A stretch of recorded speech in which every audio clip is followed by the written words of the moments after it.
Il faut prendre soin de votre vision. Il faut te rassurer que tu as cette volonté-là d'atteindre tes rêves.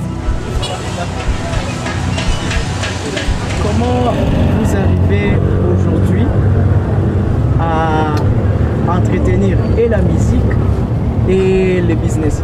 C'est un peu difficile vu que je n'ai jamais voulu décevoir surtout mes clientes. Ça devient un peu difficile et je commence à constater que le temps, je n'ai plus beaucoup de temps dans la musique et dans le business. Il y a un peu de temps dans la journée, je constate que je suis tellement occupée parce que je vais chaque jour à réorganiser le business et la musique. Comme aujourd'hui par exemple, je me suis réveillée, j'avais une émission à mon église, c'est Beka Butembo Centre, j'étais obligée de partir là-bas.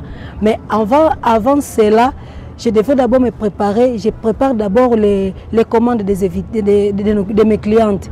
Avant d'aller à l'église, donc à 6 h, il faut que je me rassure que leurs robes sont disponibles. Ceux qui ont des commandes, je les prépare, puis je pars à l'église. Quand j'ai fini le service là-bas, je reviens au boulot.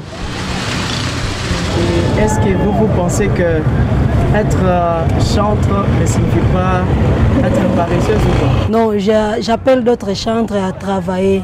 Il faut travailler, il faut créer, il ne faut pas avoir surtout honte de ce que vous êtes en train de faire. Parce que quand j'étais en train de marcher à ville, il y a un papa qui avait acheté notre flash de l'album Les Sacs qui Sauvent. Il est venu près de moi, il m'a dit, ah maman volonté, toi si tu peux faire, tu nous ridiculises, on te respecte à partir du monde entier, tu ne devrais pas faire ça. Et puis il était sérieux, comme s'il va me donner même l'argent pour rien. Mais ce ne sont que des critiques. Je sais que beaucoup de chantres ont déjà traversé ça. Ils ont beaucoup de critiques, mais il n'y a pas d'aide. Alors j'appelle les chantres. Lèvons-nous, travaillons et travaillons durement. Il faut travailler, oui. La musique, oui, ça paie, je ne refuse pas, mais ça ne paie pas bien, surtout dans notre ville de Butembo. Et dernier mot pour ces artistes dames.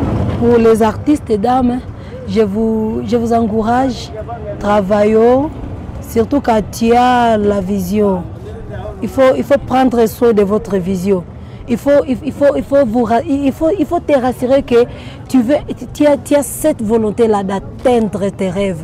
Il faut atteindre les rêves, même si c'est petit, mais il faut les poursuivre toujours.